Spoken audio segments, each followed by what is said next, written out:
Good morning and welcome. Ali's already welcomed you. Hope that you I feel welcome this morning. We're continuing in our series in Hebrews, but this morning we've got a guest preacher with us, Kenny Innes. Kenny, you live in Falkirk, near Falkirk? Just outside Falkirk, involved in the Vineyard Church there. I know Kenny through his involvement with WTC. Now, I always want to get the C bit wrong. Westminster Theological Centre. I always want to say something else about, say, college or whatever. Centre. So he's the hub director for Scotland, so he's a frequent visitor to Glasgow because the hub is based in Althouse. And Kenny's just going to come and bring God's word to us this morning, probably tell us a little about WTC as well. So why don't we welcome Kenny as he comes.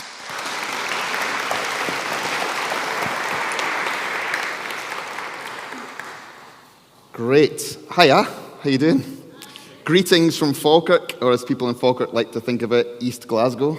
So it's nice to come down to the south side. Actually, I'm originally from Shawlands. My early years were spent here. Yeah.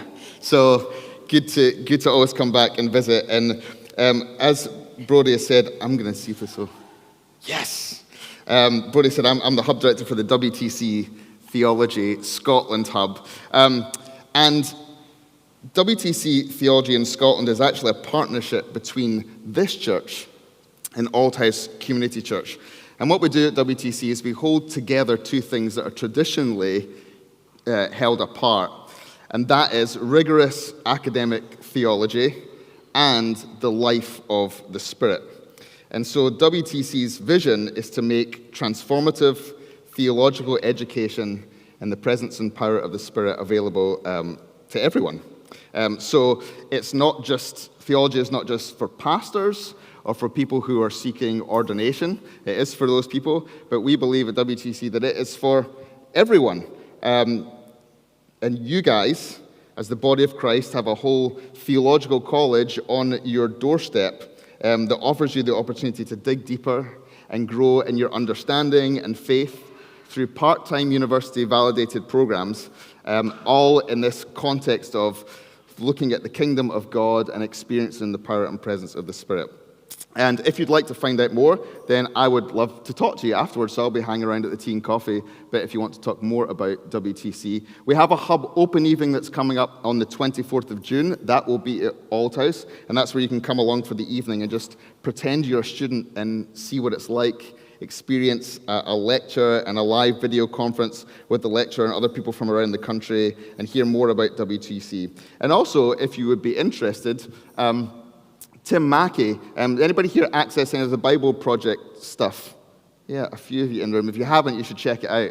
So Tim Mackey, who is one of the heads of the Bible Project, he's offered to do a teaching day for WTC on the 20th of July. And this is really a unique opportunity because he doesn't do a lot of traveling or a lot of speaking.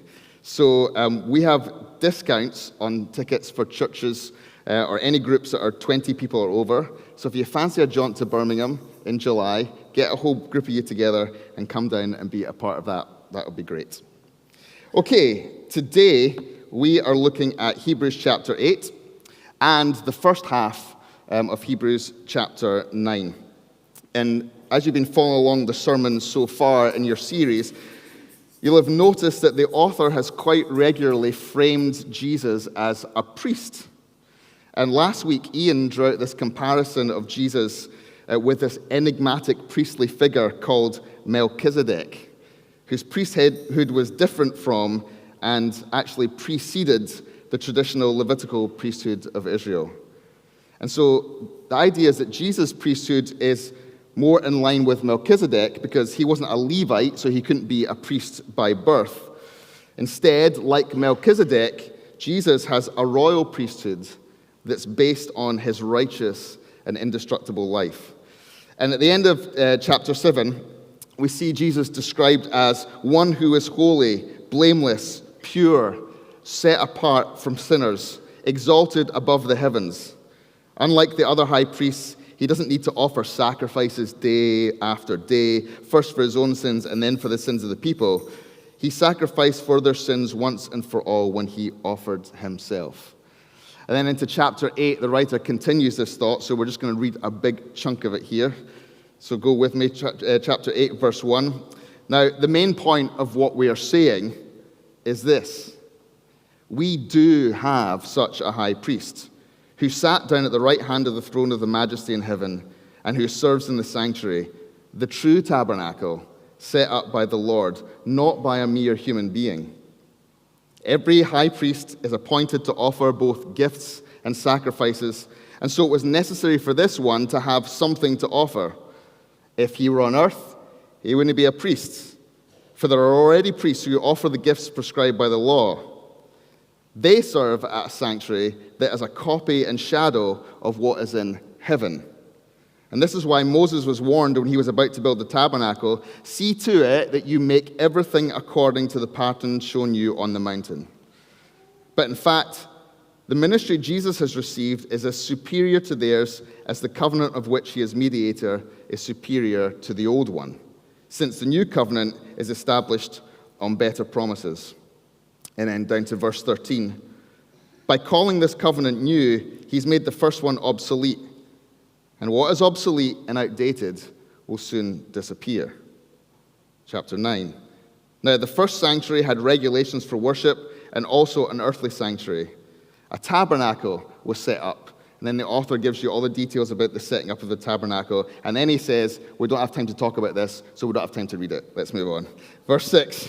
When everything has been arranged like this, the priests entered regularly into the outer room to carry on their ministry. But only the high priest entered the inner room, and that only once a year, and never without blood, which he offered for himself and for the sins the people had committed in ignorance.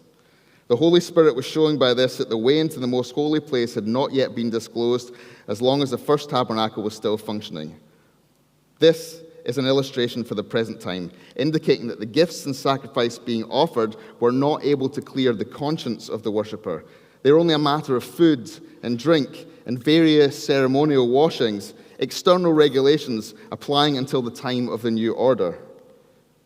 But when Christ came as high priest of the good things that are now already here, he went through the greater and more perfect tabernacle that is not made with human hands, that is to say, is not a part of this creation. He did not enter by means of the blood of goats or calves, but he entered the most holy place once for all by his own blood, thus obtaining eternal redemption. The blood of goats and bulls and the ashes of a heifer sprinkled on those who are ceremonially unclean sanctify them so that they are outwardly clean. How much more then will the blood of Christ, who through the eternal Spirit offered himself unblemished to God, cleanse our consciences from acts that lead to death, so that we may serve the living God. Amen. Security in a relationship is important, isn't it? For instance, I might feel a lot more secure delivering this message at my home church in Falkirk than I do here. Now, I'm not saying you're all a bunch of mean and nasty people and that you really like to criticize preachers. It's just that they know me and I know them. And they know all of my faults and I know a lot of their faults. And if I say something wild, or worse, if I say something boring, there's kind of a relational security there that it's all going to be okay. But Brody's assured me this morning that you guys are all cool, so we're good on that.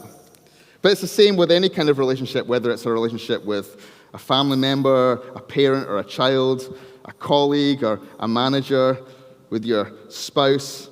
Relational security is important to us. And this year, my wife Sandra and I, we celebrate our 20th wedding anniversary. It's not bad going. Thank you. It's all her. But that demonstrates at least some level of relational security and of emotional connection between us. And this is us being very young and naive on our wedding day. And I remember the night before the wedding, I couldn't sleep. I was just kind of this ball of anxiety and nervousness and excitement. And so about 3 o'clock in the morning, I got up and I decided, maybe I can read my Bible and that might help me get back to sleep. And I turned to Psalm 61, and it says this at the end: "Then I will ever sing in praise of your name and fulfill my vows day after day."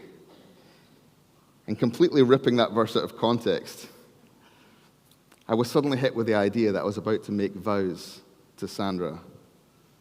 And it wasn't just going to be about what I said in the moment. It was going to be about how I would fulfill those vows going forward. What if I failed? And spoiler alert, I haven't actually always been the perfect husband. But Sandra, she's close, but she isn't perfect either. Over the years, we've learned about the kind of grace that's required from one another when we don't measure up. So there's a security there of loving acceptance, of covering one another's faults, that provides a platform for us to keep going and pursuing those vows that we made to each other 20 years ago. But we don't revisit those vows like a daily performance checklist. We don't get to the end of the day and say, have you performed your vows to me today? In fact, those vows have been internalized in the way that we care for one another. They've become a part of who we are and the way that we relate. But imagine this. Imagine if you were married to someone who actually was literally perfect. And I don't mean someone who thinks they're perfect. I mean somebody who was able to love you completely and wholly. Their perfection might only serve to amplify your imperfections. I did ask Sandra this question, what if you were married to somebody who was perfect? And she gave the wrong answer. She said, oh, if that happened to me, that would be really annoying.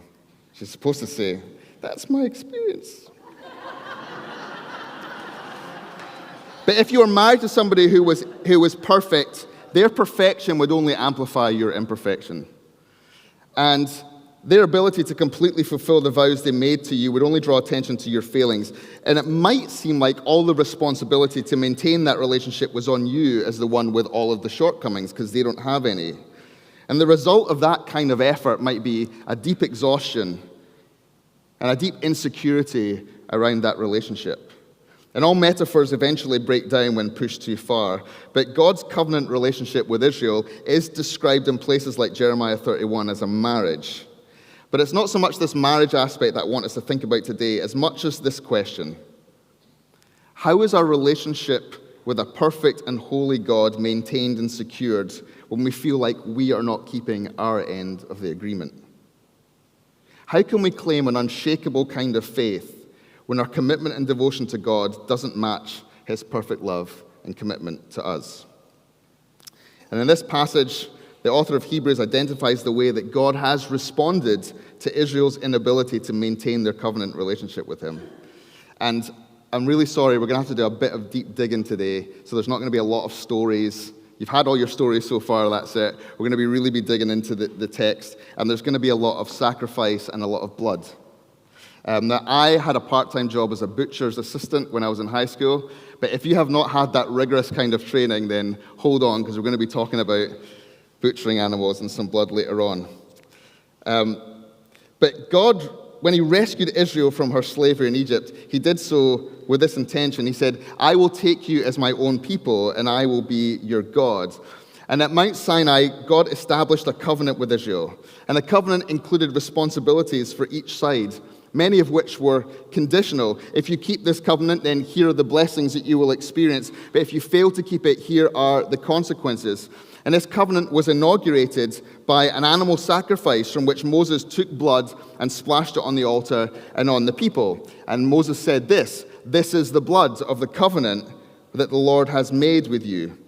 And at the heart of this covenant community that was established was the tabernacle, which was a mobile tent structure where God would take up his place as king and live with his people. And here's kind of an approximation of what that may have looked like.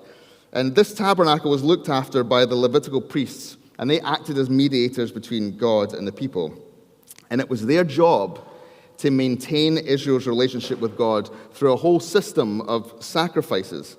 And many of these sacrifices were positive offerings of gratitude and worship. But the covenant law also had built into it provisions for when the people would not keep their part of the covenant. And at the heart of those provisions was a sacrifice of atonement for sins. And sin, as you've learned in this series, is not just mistakes we make. It's not just being a bit naughty. It's not even about breaking a list of rules.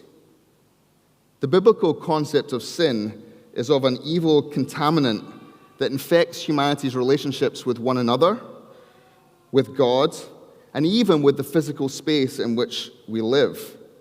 And so this contamination needs to be purified. And so the sacrifice of atonement provided this. And the tabernacle structure had, this is the overhead view for that word, this is the view from heaven of the tabernacle. The tabernacle structure had kind of an outer court where offerings and sacrifices were brought and animals were slaughtered. And then if you see that kind of rectangle on the left there, that's the tabernacle proper, which was the tent. And the tent had two sections. The first was called the holy place, where the priests would minister every day.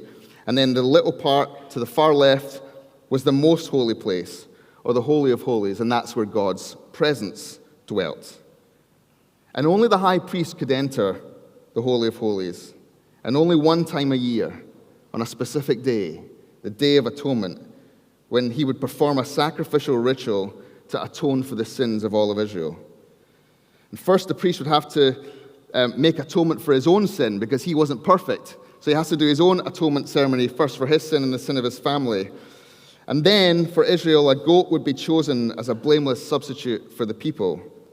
It would be slaughtered, and its blood, which symbolized not its death, but its life, the blood would be collected, and the high priest would take it through the curtain and into the Holy of Holies, where it was sprinkled on the Ark of the Covenant and all around the space of God's presence. And the idea was that the blood of the innocent animal purified the space from sin and the rebellion of Israel, so that the relationship between God and Israel could be maintained at least for another year until the next Day of Atonement. And this was a sign of God's love and mercy upon them. He was always aware of the certainty of their failings, and the purpose of these sacrifices for making atonement was to free Israel from the burden of sin so that they could be transformational, enabled, empowered to pursue their calling as a people whose lives revealed the love, righteousness, and justice of God to the nations. But the result was quite different.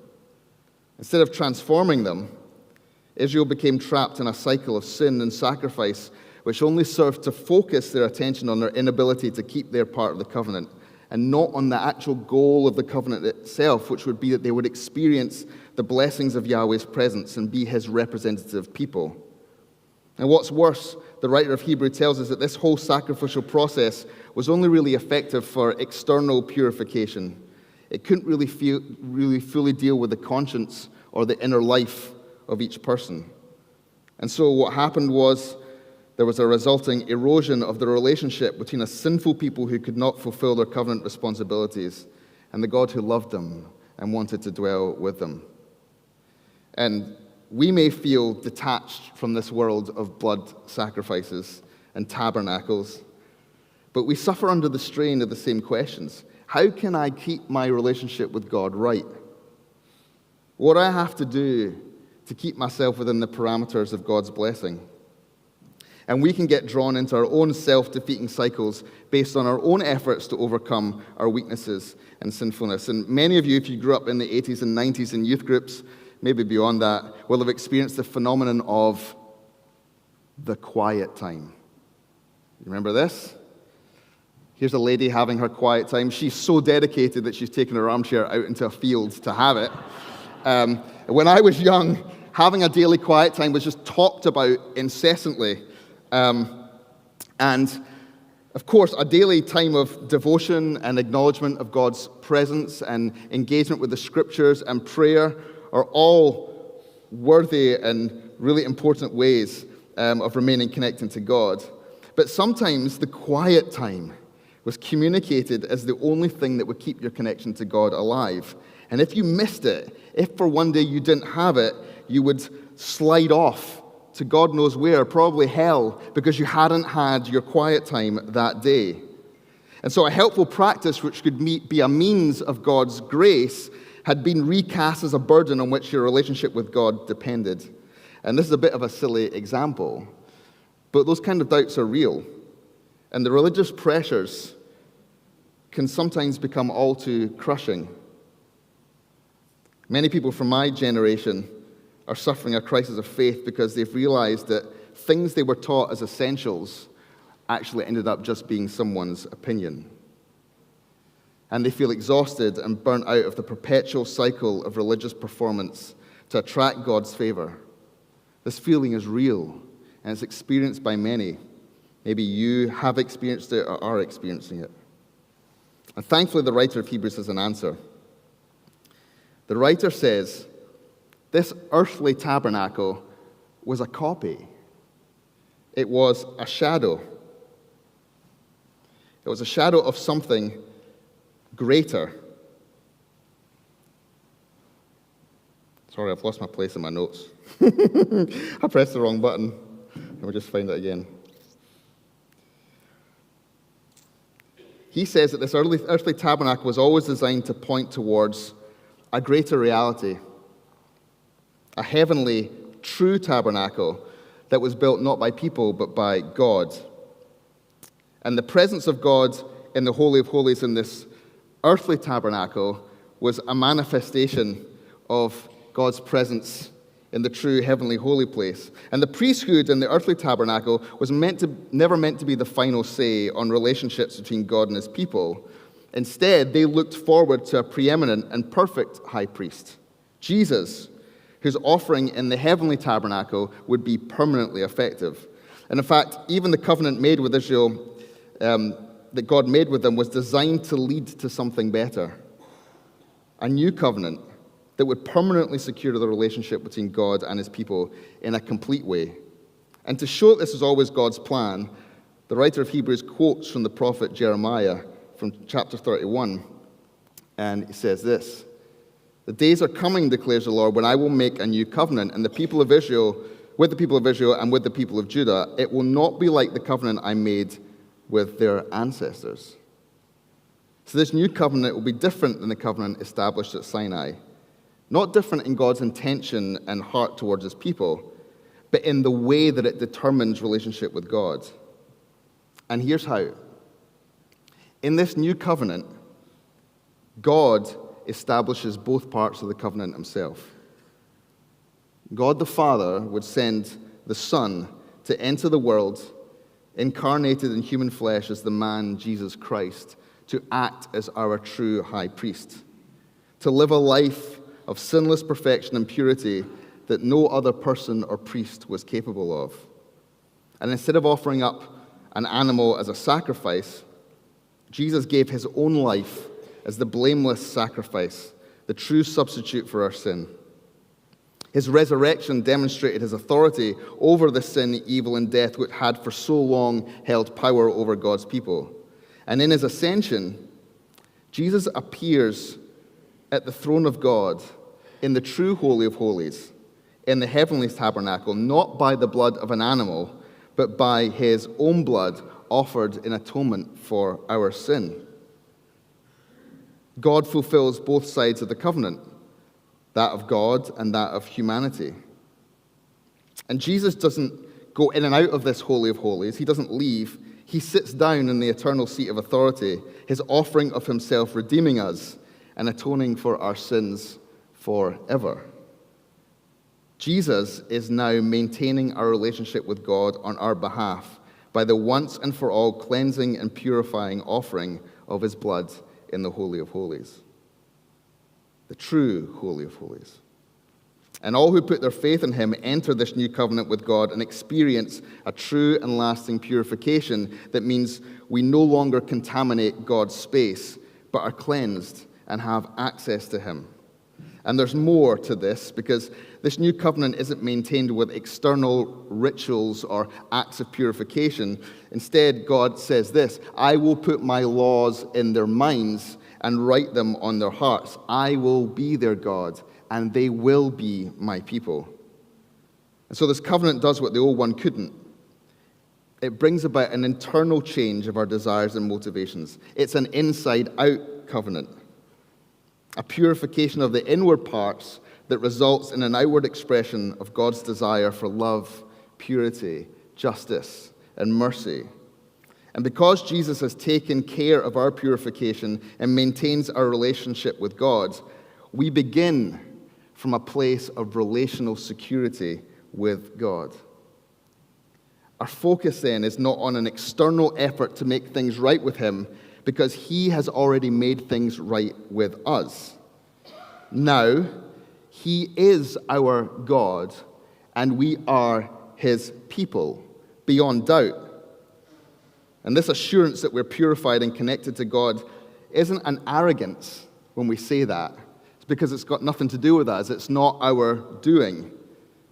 When we say that we are assured that we belong to God and we are his people, it's a humble trust in and declaration of the power of what Jesus has graciously done for us.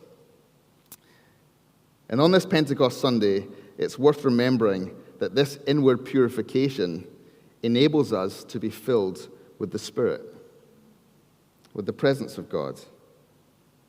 From his place in the heavenly tabernacle, Jesus sends the Holy Spirit so that his people themselves become a temple where God's presence takes up residence. God's presence now is no longer rooted in a single location behind a curtain. But because of Jesus' acts on our behalf, God's presence now takes up residence within his people.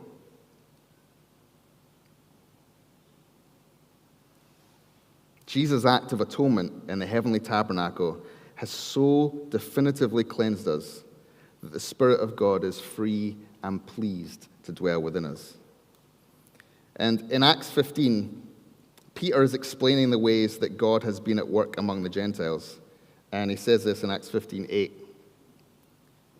God, who knows the heart, showed that he accepted them by giving the Holy Spirit to them, just as he did to us. He did not discriminate between us and them, for he purified their hearts by faith. And this is still true. The purification from the contamination of sin that we have experienced, this purification through faith in Jesus, means that the Spirit is pleased to dwell in us, to write God's law in our hearts, to empower us to live as his representatives in the world. We no longer need a checklist of vows every day to see if we've kept them or not. They've been internalized by the Spirit of God. And our lives are now patterned after and point towards the King and the kingdom of heaven. And for the church being addressed by this sermon who need encouragement to endure, this is good news. There's no difficulty that they may face, external or internal, that can shake the relational foundations established by God in this new covenant of which they are now partakers and beneficiaries. God's initial promise to Israel that they would belong to him has been perfected and extended to all of us through the work of Christ. Queen's Park Baptist, in this moment when you need to endure, there is no difficulty you may face, external or internal, that can shake the relational foundations established by God in his new covenant of which you are a partaker and a beneficiary. But still, the temptation remains for us to try to maintain the foundational security of our relationship with God. And I want you to not mishear me on this. Intimacy with God, knowledge of his words and his way, Christ-like character and actions, these are all to be desired and pursued and developed, but not as a way of securing our status with God, but as a result of it. Let's take, for instance, the recent emergence or re-emergence of spiritual formation in the Western Evangelical Church. My wife's a spiritual director. She's wonderful. She's way more disciplined than me. We have conversations at dinner, and I realize after 20 minutes that she has been covertly spiritually directing me when I wasn't even aware of it. And it's wonderful. These are wonderful spiritual disciplines and practices that have been rediscovered in a sense and are available to us. They're so helpful for us in engaging with God. Things like the daily examine and centering prayer. And yeah, it's great. But where they have the potential to become unhelpful is when we believe that the practices themselves, are what purify us or keep our relationship with God intact. And that's not true. It's only Jesus who does that.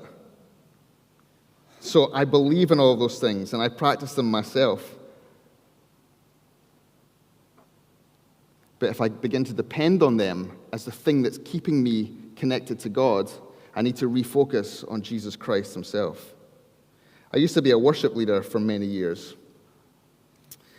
I love the way that the team so sensitively led us this morning. And when I was a worship leader, the temptation was always there to believe that my choice of songs, the arrangements, the way I sang, the atmosphere I set, which are all important things that any skilled and sensitive worship leader would consider, but sometimes I would come to believe that they would cause God to come among his people. That's right, folks. It's the worship leader who brings God's presence. I remember sometimes being at worship conferences, and you're there for a few days, and for the first day, I'm not even focused on worship. I'm focused on the lights and the screens and that guy's cool jeans and what kind of guitar is he playing and da-da-da-da. Because if I could get some of that in my church, then maybe God will come. The temptation is always there to focus on the external. You have a wonderful worship team, but guess what? Before they turn up on a Sunday, before they do their practice even, God's desire is to meet with you. We are not bringing him down to us. He's waiting for us to become aware of his presence. That's at least the motivation behind the prayer of "Come, Holy Spirit." It's not, "You're out there behind Mars, please come down to where we are." It's make us aware. Make us aware of the generosity and the closeness of your presence that's here, made possible by what Jesus has done. Or perhaps we find ourselves in difficult moments when life is crashing down and we think, is this happening to me because I haven't prayed enough or done whatever I need to do enough to keep God on side? Is that why life is shaky? I had a shaky week this week in some ways, and the thought appears, what have you not done that's caused this? Old traditional, so I was a pastor in Texas, and our senior pastor used to sometimes say, that is a lie from the pit of hell. That somehow God has abandoned us when life gets difficult. No, we have a relational security with him. But there's a myriad of ways that we can revert to depending on the virtue of our religious actions and techniques over the purifying power and fully secured access to God that Jesus has purchased for us. And the writer of Hebrews says, how much more will the blood of Christ, who through the eternal Spirit offered himself without blemish to God, purify our conscience from dead works to worship the living God? And if I can go back to Peter's speech in Acts 15 for a second, there were those who believed the Gentiles had to come under the law of Moses and be circumcised before they could truly be saved. And this was part of the dead works that the writer of Hebrews talks about, the works that could not fully cleanse or transform. And Peter's response is telling. He says, now then, why do you try to test God by putting on the necks of Gentiles a yoke that neither we nor our ancestors have been able to bear? No, we believe it is through the grace of our Lord Jesus Christ that we are saved, just as they are. The new covenant established in Christ means that the exhausting external observances of the old covenant have been rendered obsolete. And this is why we haven't been slaughtering any animals in here this morning. In their place is the way of grace that comes from faith in Jesus, the one who said, come to me, all you who are weary and burdened, and I will give you rest. Take my yoke upon you and learn from me, for I am gentle and humble in heart, and you will find rest for your souls. For my yoke is easy and my burden is light. And I'll finish with this. If you want an unshakable faith, free from the heavy load and exhaustion of self-righteousness, then the beginning point is a relationship and status with God the Father that is promised, inaugurated, and maintained not by your effort, but by his Son, Jesus Christ, and that is made an inner reality by the indwelling presence of the Spirit. Remember, it is God who has always sought to enter a relationship with his people, and it is God who sustains his relationship with his people, even when we fail.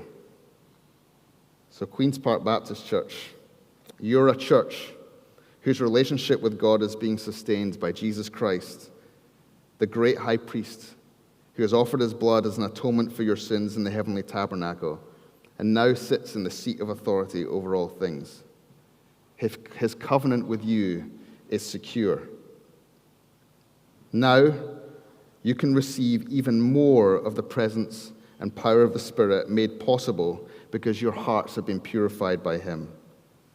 And out of that place of Christ-secured, Spirit-empowered covenant, let your life and action as a church call this city to life with acts of love, mercy, grace, and justice that reveals a confidence in the God who has called you and who has made you his own. I'll just invite the worship team to come up and we'll pray quickly and I'll hand over. God, we thank you for your consistent mercy and grace towards us. Thank you that you're a God in your knowledge who knows that even when you invite us into relationship with you, we won't be able to fulfill our vows.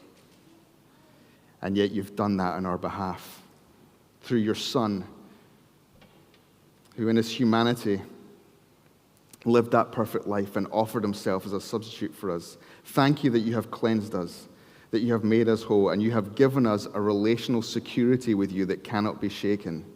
And today, Lord, we ask that we would know you more by the empowering of your Spirit within us.